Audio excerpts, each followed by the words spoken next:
سلام كم كل جزء دقيقة سلام قبل دلي بزخونة نزناي لومي مدب كاب سمعت وصيلك بتهكل كرئي اللويل إذا أمن أنا مالي تابزي تيدي أفرو حدث ظرفي أو سيوازلو لكعيتا تيدي أفرو زغربا ترفي الزراربيت كوين الله كومو مفراس هاجرات وي مفراس هاجر زدورفو تيدي أفرو وي دما وتكابون بحدا جيركا هنزهجي نايكلت يمسئلي جيركا شر زبهال سئلتات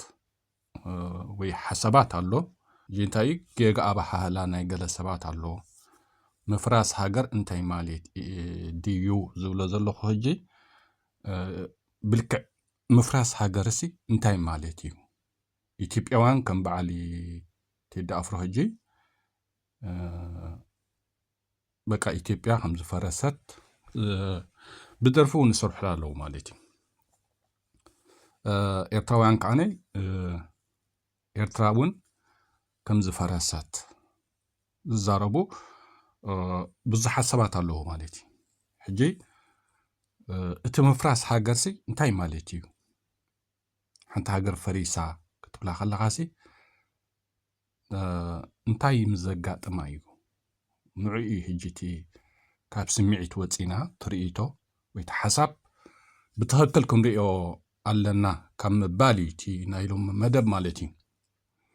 جي لكيو ابتي درف ناي تيدا افرو ناي بحقي تدرفي بقعتي صفف تدرفي بفلاي ب تجرينيا تتورجي موتي قطمو سمعو خلخا مالسي زيادة نتم تزاربتي تجرينيا وي صبق يركع امحارينيا زي تفل سب بقى اتقالاتسي ازي خم حق حش تنكافي بطعم بقى تنكافي تيد افرو ناي بحقي القي سلاي ني اثيوبيا سراح خاني بقع سراح صفف سراح صريحو ناي بحق زدنا سراح مالتي انقع حق سكات يد افرو زبل تقيم لكم كلمه ابتي مفراس هاجر تاي مالتي سي انقع حق سكات يد افرو خابلو لكم جين سلامنتايو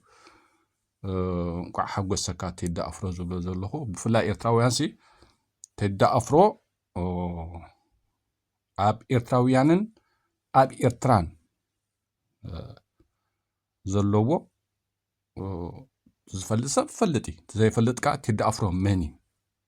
فلت كخيل علو تد افرو لكع كمتم اب ايثيوبيا مرحتي خوينو بحصيرو ايرترا ناصنتا خطركب يبلان ብምባል ክሳቢ ብዙሕ ነገር ኣብ ኤርትራ ዝፈጸሙ መራሕቲ ማይ ሳብ ኤርትራስ ብዙሕ ነገር ይጋጢሞ ህዝቢ ኤርትራሲ ኣብ ብዙሕ ቦታታት ብፍላይ ማለት እዩ ብጅምላ ተጨፍጭፊ እዩ ህዝቢ ኤርትራ ማለት እዩ ስለዚ ቴዲ ኣፍሮ ሕጂ ድሕር ናጽነት እውን ማለትሲ በቲ ኣብ ልዕሊ ኤርትራውያን ዘጋጠመ ከይተዳናገጸ ኸማንሲ ኤርትራ ናጽነታ ብምውጻእ ጥራሕሲ ክንደይ ደርፍታት ደሪፉ ብዛዕባ ንኤርትራ ዝትንክፍ ማለት እዩ ዳህላከይዶ ኣደይዶ ውሽማይዶ ሰበይተይዶ ጠፊኣትንዶ ክመልሳየዶ እንታይ ዘይበለ ኤርትራ ካብ ምግዛእቲ ኢትዮጵያ ናጻ ኮይና ንሱ ጥራሕ ይቆንዝዎ ነይሩ ማለት እዩ እቲ ህዝቢ ኤርትራ ካብ ምግዛእቲ ኢትዮጵያ ንምውጻእ ዘጋጥሞ ዝነበረ ግን ሓንቲ መዓልቲ እውን ወይ ሓንቲ ደርፊ እውን ወይ ሓንቲ ሲዲ እውን ድንጋጼ ኣርኢ ዘይፈልጥ እዩ ቴዲ ኣፍሮ ማለት እዩ ስለዚ ቴዲ ኣፍሮሲ ኣብ ሬሳታት ኤርትራውያን ዘሽካዕልል ዝጸንሐ ሰቢ ብደርፍታቱ ማለት እዩ ስለዚ ኮንግራሌሽን ቴዲ ኣፍሮ ቋዕ ሕጐሰካ እንቋዕ ኣብ ዝመልቀስ እዚ በቃዓ ኢትዮጵያ ከዓ ክትስኣሎ ኣብ ዘይትኽእል ባይታ ወዲቓላ ቋዕ ሕጐሰካ ብዓንተቦን እግር እኳ ይነበራን ኢትዮጵያ ብእግሪ ምዕራባውያን ገሊኣት ኩሉ ትኾደ ነይራ ማለት እዩ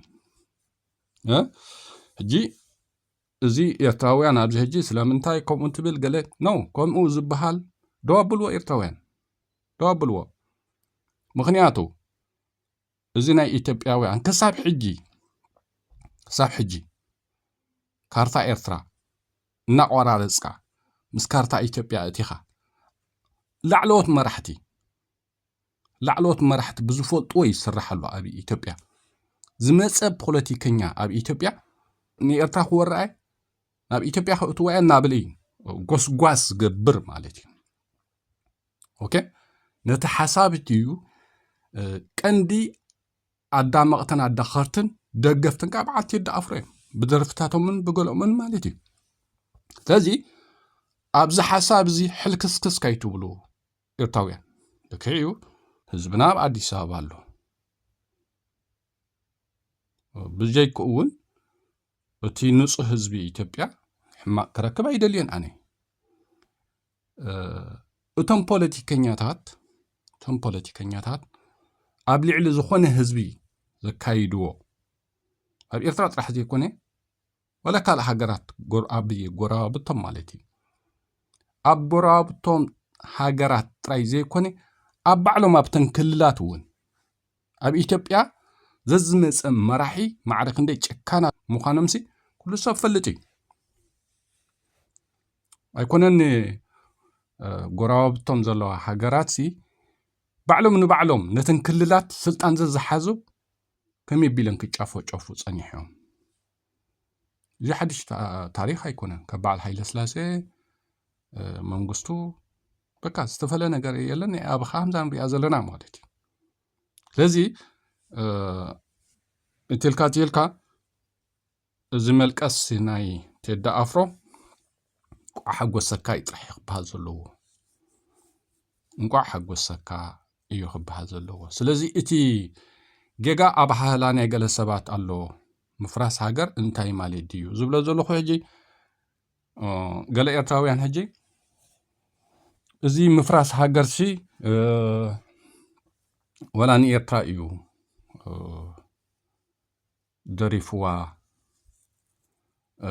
ወዲ ትካቦ እውን ኤርትራ ከም ዝፈረሰት ደሪፍ ነይሩ እንዳበልካ ሕጂ ናይ ክልቲኦም ስእሊ ብሓደ ዝቐርብ ዘሎ ማለት እዩ ወዲ ትካቦ ሓደ ኤርትራ ፈሪሳ ኢሉ ደሪፍ ይፈልጥን እዩ እዚ ዘይናቱ ታሪክ ኣይተሃብዎ ንወዲ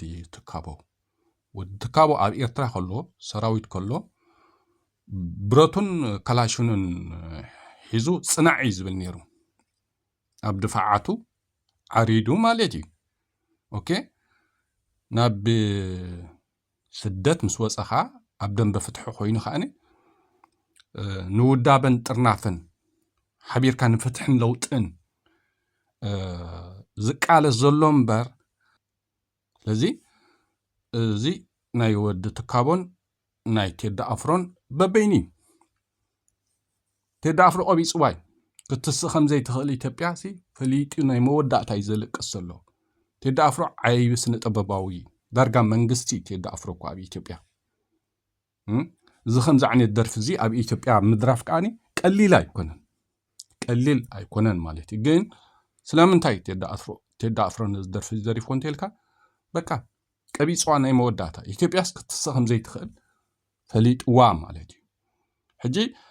ካብ ዝቐፂልካ እንታይ ኢና ሕጂ ክንርኢ ዘለና ብፍላይ ኤርትራውያን ማለት እዩ ብፍላይ ኤርትራውያን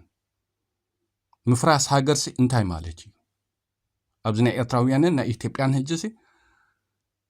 ኣብ ጉዳይ ምፍራስ ሃገርሲ እንታይ እዩ ትፍልልስ ብትኽክል ክንሪኣ ክንከል ኣለና ስምዒታውያን ኣይንኹን ገለ ሰባት ከም ዘለው ምሽ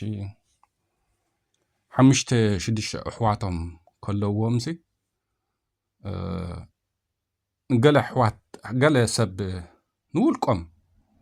ሓፍቲ ወይ ሓዊ ተሃሪሞም ገለ ሕጂቲ ሓደ ንውልቁ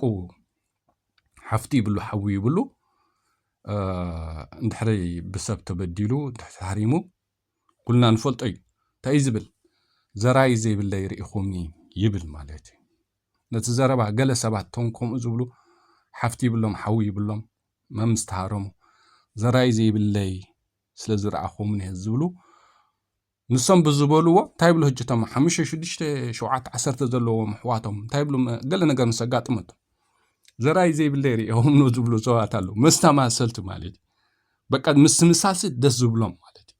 ሕጂ ኣብዚ ምፍራስ ናይ ኤርትራን ኢትዮጵያን ኣወዳዲርኩም ትሪእዎ ዘለኹም ሰባት በቃ ምሳል ደስ ስለ ዝብለኩም እዩ ሕጂ እቲ ምሳልሲ ሓደ ምሳል ወላ ሓንቲ ትርጉም የብሉን ምሳልሲ ኤርትራውያን ካብ ምሳል ምውፃእ ኣብቲ ሃገርና ኣጋጢሙ ዘሎ ሽግር ብኸመይ እዩ ዝፍታሕ እንታይ ክንገብር ኣለና ሶኻ ክሰርሓል ዘለካ እምበር ምቑዛም ምሳል ፍታሕ ዝበሃል ነገር የለን በቃ ቴዲ ኣፍሮ ሕጂ ኣስተማሲሉ ቀዚሙ ክመልሳ ስለ ዘይክእል በቃ መልቆስ ገይሩ ይፋነዋሉ ንኢትዮጵያ ማለት እዩ ክትስእ ከምዘይ ትኽእል ርእይዋ ቀቢፅዋ ማለት እዩ ሕጂ ኤርትራን ኢትዮጵያንሲ ኣብዚ ምፍራስ ሃገርሲ ሓደ ድን ብፍላይ ቶም ኢትዮጵያ ፈሪሳ ኤርትራ እውን ቅድማ ፈሪሳ ወይ ሕጂውን ምስኣ ፈሪሳ ኣላ ትብሉ ሰባትሲ እቲ ምፍራስ ሃገርሲ እንታይ እዩ ብትኽክልሲ ንዑና ክንሪኦ ዘለና ከም ኤርትራውያን ማለት እዩ ምክንያቱ ፈሪስካ እንተሊኻ ፈሪስካ ኢኻ ካይፍ እቲ ምፍራስ እንታይ እዩ ሃይፈለጥካ ካለኻ እንድሕሪ በቃ ከምዚ መስተማሰልቲ 5-6 ኣሕዋቶም ዘለዎም ዘራይ ከምዝሰኣኑ ነቲ ንውልቁ ሓደ ነገር ምስ ኣጋጠሙ ኣስተማሲሉ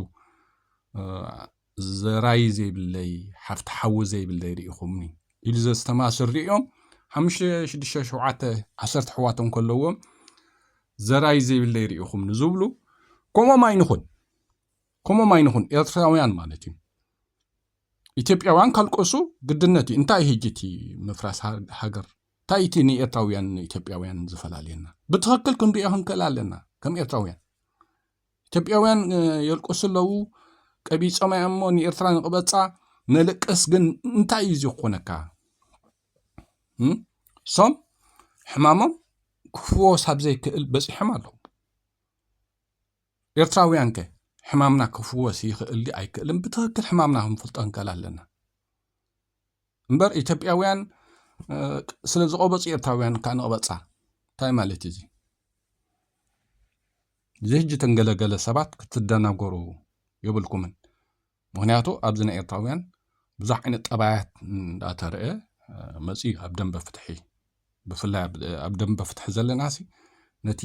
ፍትሕን ለውጥን ዝኸይድ ዘሎሲ ብትኽክል ንመወዝኖ እንተሊናሲ ብዙሕ ዓይነት ሕብሪ እዩ ዘለዎ ማለት እዩ ገሊኡ ኣብ ዕግርግር ጥራሕ ክበታትነካ ክነብር ጥራሕ ዝደልሎ ገሊኡ ከዓ ኣብታ ዝፈረሰት ኢትዮጵያ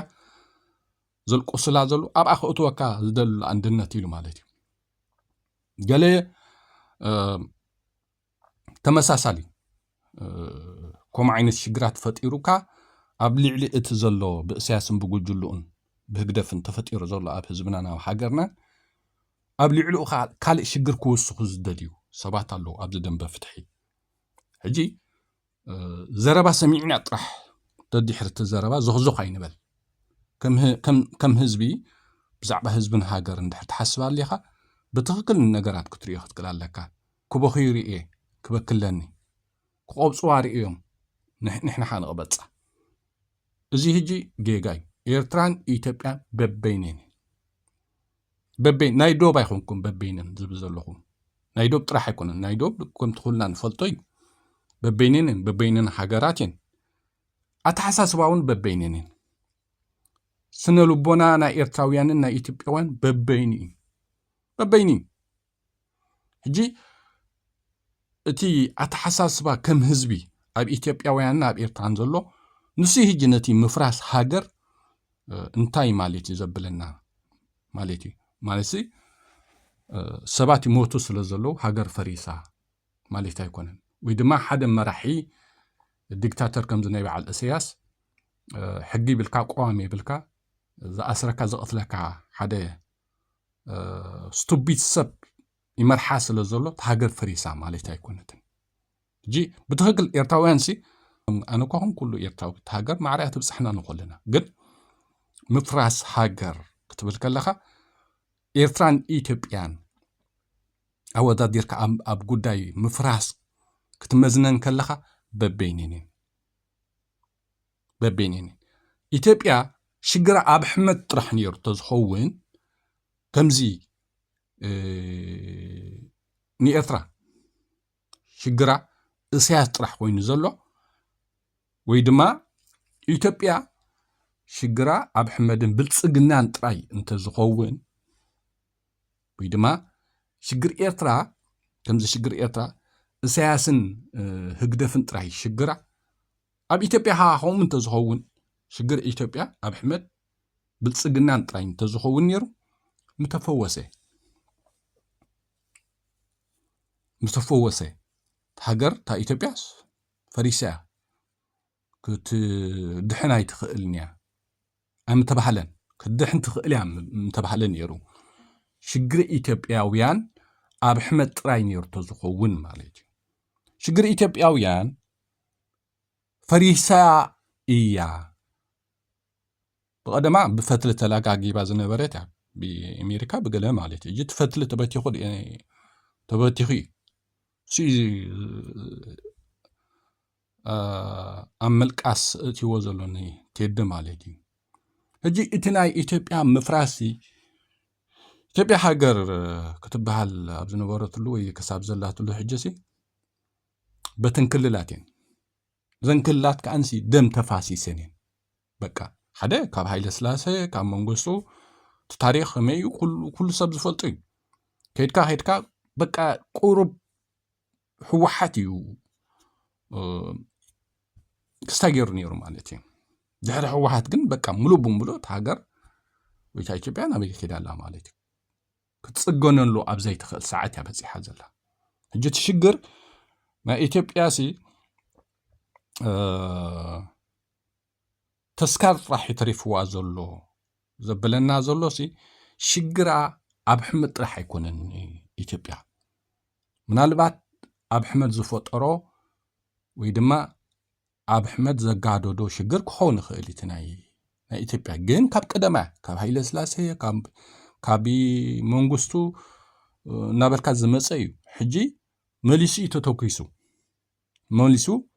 ተፈንጂሩ ማለት እዩ ናይ ኢትዮጵያ ተፈንጂሩ ብክልላት ከኣኒ ደም ንደም ተፋሲሶም ኣለዉ ሕጂ ኢትዮጵያ ከም ሃገር ክትቅፅልን ኣይትኽእልን ክትብልሲ በቃ ናይተን ስምምዕ ናይተን ክልላት ሃገር ከቕፅላ ዝኽእል ባእሲ ናይተን ክልላት ከኣኒ ከፍርሳ ይኽእል ማለት ሕጂ ዘን ክልላት ኣብ ኢትዮጵያ ዘለዋሲ ክዕራቕ ኣኽእላ ዶ እንትልካ ኣይክእላንን ብፍላይ ትግራይ ሕጂስ ንረኣያ ኩልና ማለት ምስ ክልል ኣምሓራ ምስ ክልል ኦሮሞ ሃገር ኮይና ክትቅፅል ትኽእል ትግራይ ተጋሩ ባዕሎም ክምልሶ ክእሉ እኳ እዮም ዝሕቶ እዚ ኣምሓሩ እቲ ናይ ኣምሓራ ኣተሓሳስባ ንኢትዮጵያ ኣምሓሩ ዝመርሕዋ ኢትዮጵያ ክትቅፅል ይደልዩ እዮም ኣምሓሩ ግን ኢትዮጵያ ሃገር ኮይና ክትቅፅል ንሕሪ ኮይና ኣምሓሩ ንሶም ዝመርሕዋ ኢትዮጵያ እያ ሃገር ኮይና ክትቅፅል ይደልዩ ማለት እዩ ተጋሩ ግን ዋላ ክመርሕዋ ኣይደልዩን ብሕጂ ንኢትዮጵያሲ ሃገር ኮይኖም ክመርሕዋ ከም ሃገር ክመርሕዋ ኣይደልዩን ተጋሩ ዝበዝሐ ህዝቢ ትግራይሲ ወላ ከምቲ ናይ ሕወሓት ስልጣን ሒዙስ ንኢትዮጵያሲ ክመርሓ ኣይደልዩን እዩ ምክንያቱ እንታይ እዩ እዚ ትግራይ ሕጂ ወላ እውን ብብዝሒ ኩሉ ግዜ ክዕብለል እየ ስለ ዝብል ካልእ እውን ብዙሕ ሽግራት ኣጋጢምዎ ስለ ዘሎ ማለት እዚ ሽግር ኣብ ትግራይ ኣጋጢሙ ዘሎሲ ኣብ ሃይለ ስላሴ እውን ከተፈፂሚ ኣብ ተጋሩ ኣብ መንግስቱ እውን ከተፈፂሚ ኣብ ተጋሩ ኣብ ኣሕመድ ከዓ ደጊምዎ ነቲ ሃይለ ስላሴ ዝገበሮን ነቲ መንግስቱ ዝገበሮን ኣብ ልዕሊ ህዝቢ ትግራይ ኣብ ኣሕመድ ከዓ ደጊምዎ ማለት እዩ ብጀይኮ እቲ ገለ ህዝብታት ናይ ኦሮሞ ሃገር ክኸውን እዩ ዝደሊ ኢትዮጵያ ኮይኑ ክቕፅል ኣይደልን ቁሩብ ሕጂ እዞም ብገለ ኦሮሞ ኣብ ኣሕመድ ኦሮሞ እዩ ወዘተ ኢሎም ስለ ዝሓስቡ ዘለዉ ስልጣን ኣብ ኢድና ኣሎ ኢሎም ስለ ዝሓስቡ ዘለዉ እዮም ሕጂ ቁሩብ ፍርቂ ኮይኖም ዘለዉ እምበር ነታ ስልጣን ኣብ ኣሕመድ ሒዝዋ ዘሎ ኣምሓሮ እንድሕሪ ደይቦማ ዳርጋ ብምሎም ኦሮሞ ኢትዮጵያውያን ኮይኖም ክቕፅሉ ይደልዩን እዮም ናይ ተጋሩ ከምዚ ንፈልጦ ይኹሉ እዚ ክልል ዓፋር እውን ገለ ወገናት እንታይ ይብሉ ኣለዉ ሕጂ ሕወሓት ናብታ ዝነበረታ ስልጣን ድሕሪ ተመሊሳ ክንግንፀል ኢና ካብሉ ኣለዉ ብጀይክኡ ኣብ ክልል ዓፋር ዘሎ ገለ ወገን ሕጂ ንሃገር ዓፋር እዩ ዝቃለስ ዘሎ ብዙሕ ተቃላሳይ ኣሎ ኣብኡ ማለት እዩ በኦሮሞ እውን ብዙሕ ተቃላሳይ ኣሎ ፋኖ ወይ ዝማ ዝናይ ኣምሓራ ከዓኒ በቃ ንሱ ዝመርሓ ኢትዮጵያ ክፈጠር ከዓ ዝፋኖ ከዓ ቃለሱ ኣሎ ማለት እዩ እዚ ናይ ትግራይ ሓይሊ ከዓኒ ከመይ ገይሩ ናይ ትግራይ ሓይሊ ሕጂ ኣነ እንታይ እዩ ዝብሎ ይፅበ እዩ ዘሎ እንተ ብፋኖ እንተ ብኦሮሞ ፅቡቅ ጌራታ ኢትዮጵያ ክትፈርስ እሞኒ ካብኡ ሕሳቡ ክዓፁ ናይ ትግራይ ሓይሊ ሕጂ እንታይ እዩ ዓቕሙ ሰቡ ከየሰውዐ ንኣብነት ግጭት ፋኖን ኦሮሞን ብዝፈፀርዎ እታ ምፍራስ ናይ ኢትዮጵያ ፅቡቅ ጌራ ድዋዕዋዕ ክትብል ትግራይ ሕጂ ዓቕሙ ሰቡ ይዕቅብ ኣሎ በር ኢትዮጵያ ተጋሩ ብኸመይ ይፅበይዋ ኣለዉ ንዝኾነ ሰብ ርዱ እዩ ሕጂ ኣብቲ ምፍራስ ሃገር እዩ ክመዝኖ ዘለና ማለት ምፍራስ ሃገር እንታይ ማለት እዩ ሰባት ምማት ወይ ድማ እስር ቤት ምህላው ከምኡ ይኮነን ማለት እዚ ኩሉ ንኤርትራውያን ብዝኸፍ ኣጋጢምና እዩ ኣብ ኤርትራ ብዙሕ እስር ቤት ኣሎ ኣብ ኤርትራውያን ብዙሕ መቕተልቲ ብዙሕ እስር ቤት ኣጋጢምና ብስደት ኣብ ሳህራን ባሕርን ብዙሕ ጠፊእና ግን ናይ ኤርትራውያን ሽግር እስያስን ህግደፍን ጥራይ እዩ ሕጂ ሓንቲ ሃገር ፈሪሳናይ ፈሪሳን ክትብልሲ ናይቲ ህዝቢ ስነልቦና ህዝቢ ኤርትራሲ ንእስያስን ህግደፍን እልይ ተቢልካሎሲ በቃ ኖርማል ክነብር ዝኽእል ህዝቢ እዩ ኣብ ሓንቲ ኤርትራ ከዓ ህዝቢ ኤርትራሲ ጎለ ውሕዳት ኣለዉ ኣብዚ ድንበ ፍትሒ ተፈጢሮም ዘለዉ ንሪኦም ዘለና ማለት እዩ ገሊኦም ዓረብ ኢና ዝብሉ ገሊኦም ተጋሩ ኢና ዝብሉ ገሊኦም አንድነት ኢና ዝብሉ ኣለዉ ገሊኦም ብኣውራጃ ሃገር ክንኮንና ዝብሉ ኣለዉ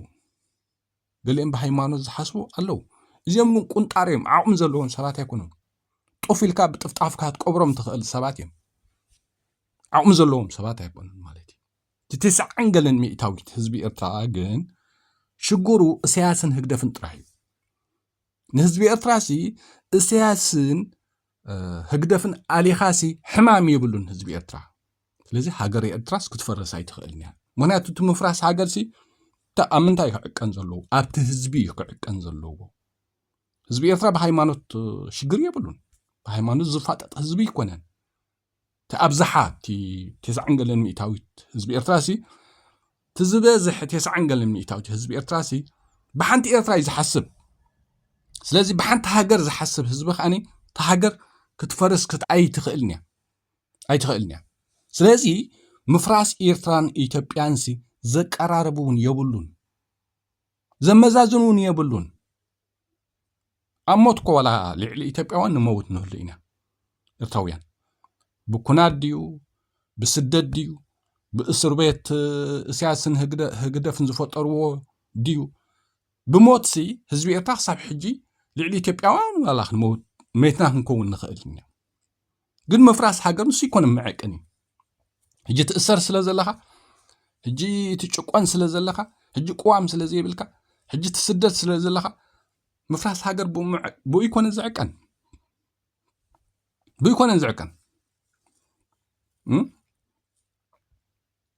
ንኣብነት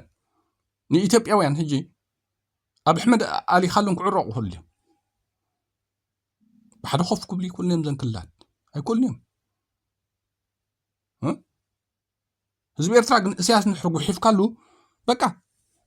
ከምታ ቀደሙ በቃ ከምታ ብዛዕባ ህዝቡን ሃገሩን ወላ ሓንቲ መሊስ እንዳበርትዑ ኸመኒ ብርትዕ ማለት እዩ ሕጂሲ እዚ ምፍራስ ሃገራት ኤርትራን ኢትዮጵያን ኣወዳዲርኩም ኣመሳሲልኩም ትርእይዎ ዘለኹም ሰባት ትጋገኢኹም ዘለኹም ገሊኹም ብኾነ ዝሰርሑ ኣለኹም በቃ ኢትዮጵያ ፈሪሳ ኤርትራ ፈሪሳ ኢልካ በቃ ነቲ ህዝቢ ብዙሕ ሽግር ንፍጠረሉ እዚ ቀደም ተሰሪሕሉ ኮይ ክሳብ ሕጂ ዝስርሐሉ ብፍላይ ኣብዚ ደንበ ፍትሕሲ ብዙሕ ነገር እንዳተሰምዐ ፀኒሑ እቶም ደገፍቲ እስያስ እውን ተደሚርና እንዳበሉ እንተ ብኣሚኖ ገሊኦም ዝኣምንሉ ደቂ ኣርባዓ ድዮም ደቂ ገለገለ ማለት እዩ ገሊኦም ከዓ ደቂ ኣባት ኤርትራ ከዓ ብግርህነት ተደሚርና ዝበሉ ኣለዉ ግን ብፍላይ እቶም ደቂ ኣባት ኤርትራሲ ሕጂ ኣብ ኤርትራ ዝወለደ ኩሉ ፀላይ ኤርትራ ማለት ኣይኮነን ኣነ ሕጂ ከም ሓቂ ወላ ብዓደ ኤርትራዊት ዝውለድ ንኤርትራ ኣሕሊፉ ክህባ ኣይክእልኒ ብትምክሕቲ እየ ዝተኣመነሉ እዚ ብዙሕ ግዜ እውን ርኢተ ሂበሉ እየ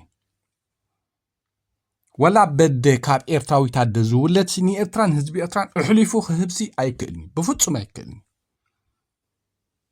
ግደፍዎም እዚ ንኣብነት እንጂ ገለገለ ሰባት ሲ ወትካቦ ገለገለ ኢልኩም ትብሉ ወትካቦ ጅግናይ ወትካበት ጅግናይ ወትካቦ ወደባት እዩ ወደባት ኣብ ዝኸደ ኸይዱ ንኤርትራ እሕሊፉ ዘሂብ እዩ ወትካቦ ጅግናይ ወትካቦ ወደባት እዩ ገሊኦም እንጂ ካብ ዝውለዲ ትብልዎ ኖ ምናልባት ናይ ትውልዱ ክህልዎ ክእል እዩ ኩልና ናይ ትውልድ ሲ ኣይኮነን ህዝቢ ኤርትራ ህዝቢ ኢትዮጵያ ኢልካሲ ኣፍሪቃ ብምሉ ናይ ትውልዲ ክስታይ የብሉን ማለት ኣይኮነን ከምኡ ይኮነን ስያሱን ካብትን ስለ ዝውለድ ኣይኮነን አንድነታዊ ኢንብሎ ማለት እዩ እቲ ኣተሓሳስቡ እዩ ንኣብነት እስያስ ካብ ኤርትራ كترز على نحتبهيلو صباح ولا أنا خاب تجراي يولد يتبهيلو سياس نتجراي كترز يدليني نابقالو كترز على تايز جبر هزبي يجن مولاد أيكونن تمولاد من هذا الشيء هجي من البعض ببؤمن كاب إثيوبيا زولدو جن كابي إفراز عبيو زي أمني إفرا من البعض قالي محلفهم كبواخو اللي أمي قوان سيت إفرا أدنا جيركا دقافيت ويقلقل هتقبرات تخلقها أدنا جيركا حاجرة هتخدع حاجرة هتسلقن أي كأني بفتش ما يكأني التاريخ فتون نجاريزي ስለዚህ ካብ ኤርትራዊት ኣደ ዝተወለደ ንኤርትራ ንህዝቢ ኤርትራ እሕሊፎ ክህብ ኣይክእልኒ ኣብዚኣ ኣነ ብዙሕ ግዜ ርእይተይ ዝሃብ ኩሉ እትልካ ግን ወትካበ ወላ በቦ ካብ ዝተወለደ ወለድ ወላ በዲኡ ካብ ዝተወለደ ይወለድ ናይ ባዕሉ ኣብ ኤርትራ ሓመድ ኤርትራ ቁሒም ዝዓበየ እዩ ወትካቦ بجيك إيرترا زفولتو نجارية بلون ني إيرترا خاني نعبع أبزدن بتعاومو بانديرا ناي تجري بانديرا نجري نجلن هايكم تل كتبلو خلهم أوردون دي بلوكمني بانديرا إيرترا مليان بلو إزي قد إيرترا وينس لزغوني دي بلوكم جيجنا يود تكابو أنا ودبعت يتبل كنود تكابو مسا وتكابه حبزي ولدي قلقلة طول السبات تم هقدف قدفهم تم دقفت السياسة بفلاي مالتي أبز هقدف بزح حبري يزولو بزح عينة حسابي يزولو قليم أبدن بهقدف قالو اتدن بتقاومو كمزن شقر سلا زولو نهزبي إرترا كم معار هذا الزغل حسابي يبولون زبلو لو تنقر كوم أوري أمو بقى سياس بحيلي فتارك صابز اللي لنا ولاسي كم دقفت مسيلنا نخيد زبلو قالو حقورمن هزبومن احليفهم كهو زي داليو ابدن مدقاف قالو اوكي مخنياتو تايز تجي حدا اتي ابدن دنب فتح زولا قعزي حساب يريئيو سلو زلو مالتي جي تاي قبرو بأكل زفولتم سبع سلو زولو يعني بأكل ون مسؤوم يزارب تشجرهم كا يعلوها تسقعتهم كا يعلوها مالي إذا دم بفتح خمزي كاب تواقع إتلام كمان ألحنا كاني سلازي حد عفيتو السياس فتقالك سابز اللي الناسي دقا في إتم مسيلكا تهاجرن تهزم بخمزي كنا دحن يحيش زبلو قالو أنا هجي ولا تي حسابهم يأمنوا له سلزي خونكو جن بقى تي يحيش لهم زقربو حساب جن أي صلاة قالو مني تعيز بلا مودعتا بلو خمايلكم هالراي تام دمار تبهال جن تتنقو علا كمزن كأشجر علوه هزبنا جرهنت علوه نفقري نحولنا تيلو تدميرنا زبزولو بعد إسيات بتنقل يوم يمسرحلو هزبنا جن بجرهناتي قدتاتنا علل زبلا زولوها هاي لسلاسون كومي بخومي فدرشن عندنتن نهزبنا تساوي تلو نيم عربا وين حاجز جيرو نهزبنا عدنا جيرو وزته إلا ونعللنا عليسي بقول هاجرك ولا دقافن دلا فتحن فليات كم زلوا خوينو جن أبتي كم هزبنا هاجرن تاي حيش أو تخبابيرنا أنا خي سوات لنا أوكي حج انتايو تلكا مفراس هاجر انتاي كتفوت أوت كلكم هزبي إرترا هاجرو عزيزة فكر هزبي إرترا هزبو عزيزة فكر زم حد مدناجرت أب هقدف زلون دقفت سياسن زن قال مدناجرت سرقت أب دم بتقاوم زلون نعوم رئيخة مفراس إرترا كتموزنا يبلكان زانا إسياس يعني هزبي إرتراكو قرب تيراتنا زلامبر نا إسياسن هقدف ندحري نتنقر إليا بلكا سي هزبي إرتراسي ብጉዳይ ህዝቡን ሃገሩን ማዕድ ዝደሊ ሰብ ኣይኮነን እቲ ዝበዝሕ ህዝቢ ኤርትራ ማለት እዩ እዞም ኢትዮጵያውያን ግን ብኽልላት ብቋንቋ ጎዞም ሒዞም ክጓየዩ ዝሓድሩን ዝውዕሉን ዘለውን እዮም ኣይኮነን ሃገር ጌርካ ከተቆፅሎምሲ ንዕተላዘቡ ኢልካ ኮፍ ከተብሎም ኣይትኽእልንኻ ኣይከኣልኒ ሕጂ እቲ ምፍራስ ሃገርሲ እንታይ እዩ እንተኢልካ ኣብቲ ኣተሓሳስባ ናይ ህዝቢ ዝግምገም እምበር ናይ ኣብቲ ሃገር ጨፍላቒ ስርዓት ኣሎ እስር ቤት ኣሎ ሰብ ይመውት ኣሎ ሲኮነን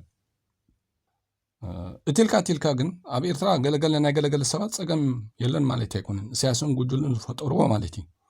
እዚኣብቲ ኣብዚ ደንበ ተቃውሞ ዘለኮ እዞም ሽግር ይፈጥሩና ኣለዉ ንብሎም ዘለና እኮ ሲያስ ዝለኣኾም እንዳሉ ሲያስ ዝለኣኾም እዮም ሰብ ከይደናገር ትልካ ግን ህዝቢ ኤርትራሲ ኣብ ምፍራስ ኤርትራሲ ብፍጹም ኣይርከብኒ ስለዚ ዘተኣማምን ነገር ኤርትራ ፈሪሳ ክትብላ ኣይትኽእልንኻ ኤርትራ ክትፈርስ ያልካውን ክትሓስቦ ኣይከኣልኒ ፍጹም ኣይከኣልኒ ሽግር ኣሎ ዶ ኣብ ኤርትራ ሲያስን ጉጅሉን ዝፈጥርዎ መሊኡ ኣብ ዓለም ዝበዝሕ ዋላ ክኸውን ይኽእል ኣብ ዓለም ብሰንኪ ሲያስን ጉጅሉን ዝፈጠርዎሲ ዝበዝሕ ህዝቢ ኤርትራውን መይቱ ክኸውን ይኽእል ብሲያስን ጉጅሉን ዝበዝሕ እስር ቤት እውን ኣብ ኤርትራ ህሉ ኣብዚ ዓለም ማለት እዩ ዝበዝሕ ግፍዕን ስቃይ እውን ብጉጅለ እስያስን ኣብ ኤርትራ ፍፀም ህሉ ማለት እዩ ግን እዚ ብእስያስን ጉጅሉን ዝፍፀም ዘሎ ጊዛዊ እስያስ ኣብ ስልጣን ክሳብ ዘሎ ጉጅለ እስያስን ህግደፍን ኣብ ስልጣን ክሳብ ዘለዎ እምበር ንሶም ኣብ ዝተፀረጉላ መዓልቲ ሽግር ኤርትራ ኣብቅዕ እዩ ገበን ዝፈፀሙ ክሕቶት እዮም ሓደ ብሓደ ማለት እዩ ኪነው ግን ህዝቢ ኤርትራ ፈረሲ ሃገሩ ካብ ፈረሲ ገለገለ ናው ከም ዝበሃል ክኸውን ኣይክእልኒ ኣብ ኤርትራ ክኸውን ኣይክእልኒ ስለዚ ኢትዮጵያ ቀደም ኢልና ኢናኮም ኢትዮጵያሲ ኣኺልዋ ኣብቂዓ ኢልናኮ ኢትዮጵያ ሕጂ ሃገር ኮይና ክትቅፅል ኣይትኽእልኒ ሃገር ኮይና ክትቅፅል ኣይትኽእልኒ ፋኖን 4 ኪሎ ተቆፃፂርዋ ልክዕ ከምታ ናይ በዓል መንግስትን ሃይለ ስላሰን ከማይ እውን ኢትዮጵያ ክሕዛ ከማይ ህዝቢ ትግራይ ንኢትዮጵያ ክመርሓ ኣይደልን ቢያው ኮይኑ ክቅፅል ኣይደልን ትዝበዝሕ ማለት ህዝቢ ትግራይ ሕወሓት እውን ብሕጂ ንኢትዮጵያ ክመርሓ ይደሊ ኢለ ይኣምንን እንድሕሪ ክመርሓ ፈቲኑ ግን ፈራሕ ሓስካይ ከምቲ ናይ ቀደም ሕወሓት ሎሚ ሸለል ክብለካ ኣይክእልኒ ንኢትዮጵያ ክመርሓ እንድሕሪ ክኢሉ ማለት እዩ ኣይንርአዮ ከምዛ ናይ ኣብ ኣሕመድ ከምዛ ናይ በዓል መንግስቱ ከምዛ ናይ በዓል ሃይለ ስላሴ ገይሩ ሕወሓት ኪካ ብለካ እዩ ከምዚ ሕጂ ወይ ከምዚ ቅድሚ ሕጂ ዝነበረ ሕወሓት ከይድ ኣይክእልና ኣብ ኢትዮጵያ እዚ ናይ ኦሮሞ ሓይልኻ ኩልና ንፈልጦ ኢና ስለዚ ኢትዮጵያ ኣብቂዓ ስለዘብቅዐት ኢኻ በቃ ክትፅገን ኣይትኽእልና ክትሓዊ ኣይትኽእልና ክትሕከም ኣይትኽእልና ናይ መወዳእታ ስለዝቐበፃ እዩ ቴዲ ኣልቂሱላ ማለት እዩ እዚ ቴዲ ኣፍሮ ዝደርፎ ዘሎ ደርፊ ፅልካ ከምዞም ገለገለ ነስ ዝበሉ ደረፍቲ መፅልካ ገጥሚ መፅልካ ዜማ መፅልካ ዝደረፍ ደርፊ ይኮነን ናይ በዓል ቴዲ ኣፍሮሲ ብዙሓት ምወልቲ ኣለውዎ ማይሲ ዳርጋ መንግስቲ ቴዲ ኣፍሮ ብዙሕ ህዝቢ ደርፍታቱ ከዓ ዳርጋ ፖለቲካ ስለዝኾነ ብዙሕ ደገፍቲ ኣለዎ ብዙሓት ተቃወምቲ ኣለዎ ስለዚ እዚ ደርፊ እዚ ክትደርፍ ከለኻ ስኢልካ ዝድረፍ ኣይኮነን በቃ ናይ መወዳእታ ዝተቐብፀ ነገር እዩ ቴዲ ኣፍሮ ከማን ከም ቴዲ ኣፍሮ ብኢትዮጵያውነቱ ሕሙም ኣይነበረን እትጽሉል በኢትዮጵያውነቱ ሲ ተዳፍሩ ተዳፍሩ ሃማን ኢትዮጵያ ቀቢጽዋ ማለት ቀቢጽዋስ አልቂሱላ እጂ ታይዩ ዘሎ ሓደ እንቋ ሓጎሰካ ተዳፍሮ ዘብለኒ ኣብ ልዕሊ ኤርትራን ኤርትራውያንን ክደርፎ ዝጸንሐ እዞም ካልኦት ኣይሰምዑን ጽኒሖም እዞም ገለገለ መራሕቲ ኣብዚ ኢትዮጵያ መወፅና እናስሓሳሕናሲ ንኤርትራስ ክንቋጻጸራ ንኽእልና መወፅና እናስሓሳሕናሲ ንኤርትራ ክንቋጻጸራ ንኽእልና እስያስ ሓጊዝና እዩ ንህዝቢ ኤርትራ ኣዳኺምዎ እዩ እስያስ ሓጊዝና እዩ ህዝቢ ኤርትራ ከም ስደት ከም ዝእሰር ከም ዝመውት ከም ዝጠፍእ ገይርዎ እንዳበሉሲ በቃ ብብድዕ ብዙሕም ዝዛረቡ ጸኒሖም ህዝቢ ኤርትራ ክመውት ይኽእል እዩ ክእሰር ይኽእል እዩ ህዝቢ ኤርትራ ብኤርትራውነቱ ግን ክመውት ኣይክእልኒ ብፍጹም እዚኣ ክፈልጡ ኣለዎም ኢትዮጵያውያን ብሕጂ ህዝቢ ኤርትራ ክስደድ ይኽእል እዩ ብእስያስ ክእሰር ክቕተል እውን ይኽእል እዩ ኤርትራውነቱ ግን ንኤርትራዊት ቆትለሉ ኣይትኽእልና እዚኦም ክፈልጥዋ ዘለዎም ስለዚ እንታይ ናይ ሓባር ታሪክ ኣለዎም ኢትዮጵያውያን ይብሎም ሙስሊሞም ወላ ገለ ክትብሎም ድሕዋንካስ እንታይ እሞ ናይ ክልላቶም ዶ ገለገለ እንታይ ናይ ሓባር ታሪክ ኣለዎም ይብሎም የብሎምን ማለት ህዝቢ ኤርትራ ግን በቃ ታሪኹም ብሎ ናይ ሓባር ታሪክ ዘለዎ ህዝቢ ኤርትራ ሓደ በበይኑ ታሪክ ናይ ህዝቢ ኤርትራ ኢሉ ሓደ ሰብ ከምፅእ ኣይክእልኒ ወላ ሓሰስ ኢሉ ማለት እዩ ህዝቢ ኤርትራ ሲ ኣፈጣጥሩ ናይ ሓባር ታሪክ እዩ ዘለዎ ናይ ሓባር ታሪክ እዩ ዘለዎ ሲኻስ ቀንዲ ቀፂልካ ምስ ገዛእቲ ወይ ካብ መግዛእቲ ኢትዮጵያ ንምውፃእ ዘካየዶ ቃልሲ ብዙሕ ማለት እዩ ዝኸፈሎ ዋጋ ክሳብ ሕጂ ዝኸፈሎ ዘሎ ዋጋ ቀሊል ኣይኮነን ስለዚ ህዝቢ ኤርትራ ካብ ኣፈጣጥሩ ናይ ሓባር ታሪክ እዩ ዘለዎ ናይ ሓባር ታሪክ ዘለዎ ህዝቢ ከዓኒ በቃ ከምዚ ሕጂ ከም በዓል እስያስ ሕማዓት መራሕቲ ምስ ጋጠምዎ ክእሰር ክዓኑ ክመውት ክቕተል ይኽእል እዩ ግን ዕድል ኣብ ዝረኸበላ ተሲኡ ሃገሩ ክቐፅል ሃገሩ ክሃንፅ ሽግር የብሉን ማለት እዩ ህዝቢ ኤርትራ ሲ እስያስን ህግደፍን እሊ ንሕብልካሉ በቃ ኩሉ ብልምዓቱ ኣብ ቢዝነሱ ኣብ ገሉ ሃገሩ ምሕላው ህዝቡ ምውሓስ ብሓንቲ ፊስካ ዶ ክብል ዝኽእል ህዝቢ እዩ ማለት እዩ እዚ ህዝቢ ኢትዮጵያ ግን በቃ ምዛ ንሪኦ ዘለና እዩ እዚ ሓሶት ኣይኮነን ብሕጂ ዘሎ ታሪክ ተሓቂ ምስክር እዩ ንዝኾነ ሰብ ማለት እዩ ስለዚ ኣብ ምፍራስ ሃገራት ወይ ኣብ ምፍራስ ኤርትራን ኢትዮጵያንሲ ዘወዳድሩን የብለንን ሽግር ናይ ኤርትራውያን እስያስን ጉጅሉን ህግደፍን ጥራይ እዮም ሽግር ናይ ኢትዮጵያውያን ግን ኣብ ኣሕመድን ብልጽግናን ጥራይ ኣይኮኑን ባዕሎም ንባዕሎም ኢትዮጵያውያን ሽግር እዮም ባዕሎም ንባዕሎም ስለዚ ትነገር ከም ስለ ዝኾነ ብምፍራስ ሃገራት ኢልካ ንኤርትራን ንኢትዮጵያን ከተወዳድረን ኣይትኽእልና ብፍጹም ከተወዳድረን ኣይትኽእልና ኖን ኤርትራን ኢትዮጵያን ከተወዳድረን ኢትዮጵያን ሱዳን ከተወዳድረን ኣይትኽእልና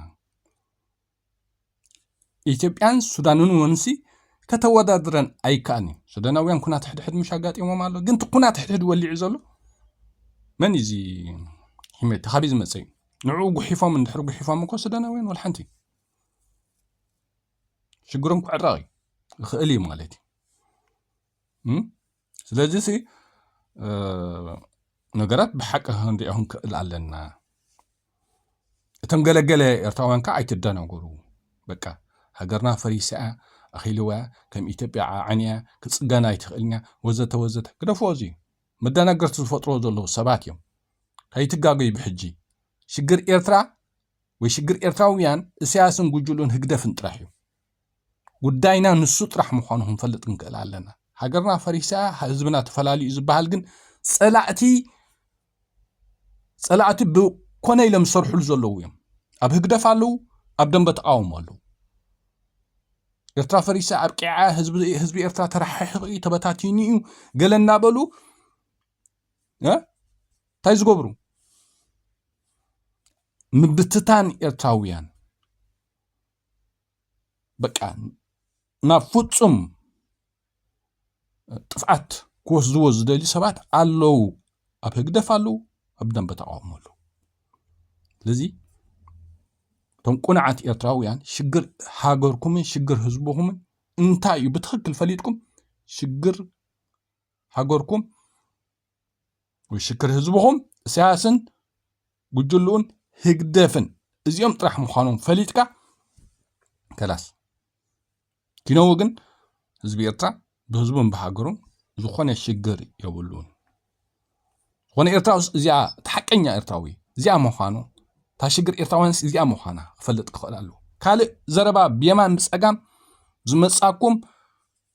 تعلم من تايو تفوت كلكم لذي أبزيا زخان إرتاوي كتنكا قلالو شجر إرتاويانن شجر إرتران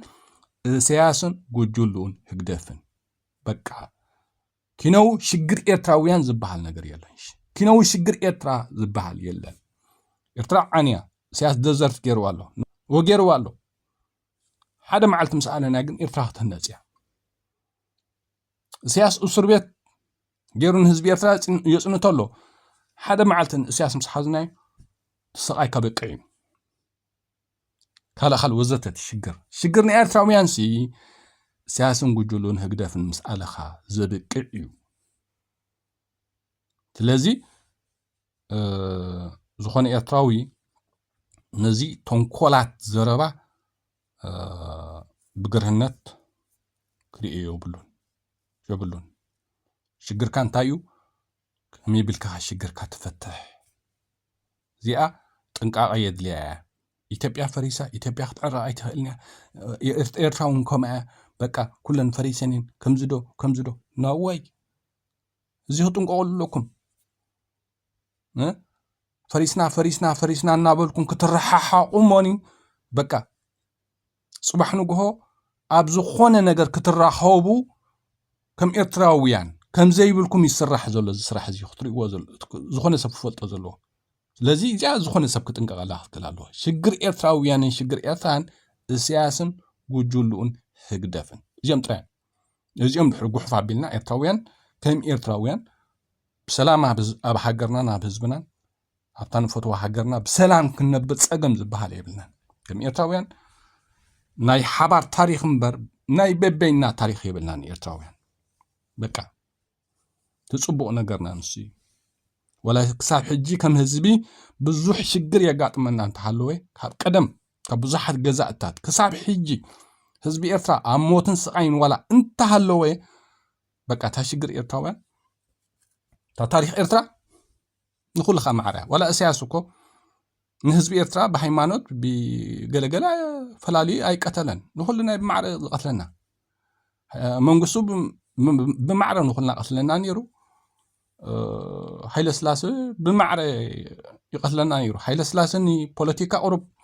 كريستيان مسلمين في الليلات كفتر فتين نيرو هزب إرترا جن بقى مسلمين كريستيانو فلالي اللهم سلازي كالو بقى بدحرو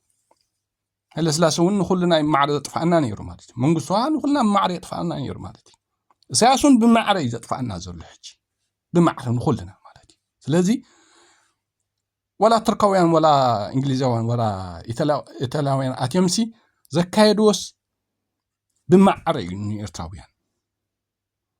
صورة دي قالسدي إتكا هزب إرترا بمعرض جوها بقى كل هزب إرترا يحدد بزح ككله ሃይማኖታት ከኩሉ ከባብን ዝነበሩ እዮም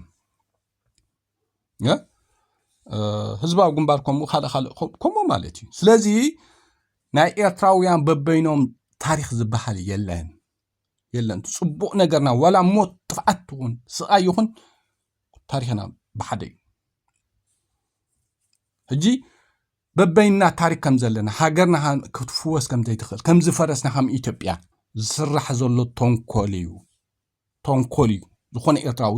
ኣብዚ ክጥንቀቕ ክእል ኣለዎ ሽግር ኤርትራን ሽግር ኤርትራውያንን ሲያስን ጉጅሉን ህግደፍን ጥራይ እዩ ካልእ ሽግር ይብልናን ኤርትራውያን ኤርትራ ዓንያላ ክትህነፅ ፀገም የብሉን ኣብ ኤርትራ እስር ቤትን መቕታልና ኣሎ ሲያስን ጉጅሉን ሓዝናን ካብ ቅዕ እዩ ኤርትራውያን ንስደት ኣለና ኣብ ሳራን ባሕርን ጠፍ ኣለና ሲያስን ጉጅሉ ምስ ሓዝናዮም ካብ ቅዕ እዩ ትነገር እዚ ስለ ዝኾነ ኤርትራውያን ኣብ ከምዚ ኤርትራን ኢትዮጵያን ፈሪሰንን ገለገለ ዝበሃል ንፋስ ካብትና ሓደ ናብቲ ሓደ ሹው ዝበዘሎ ዘረባታት ገርህታት ኣይንኹን ኤርትራውያን ገርህታት ኣይንኹን በቃ ገርህታት ሲ ኣይንኹን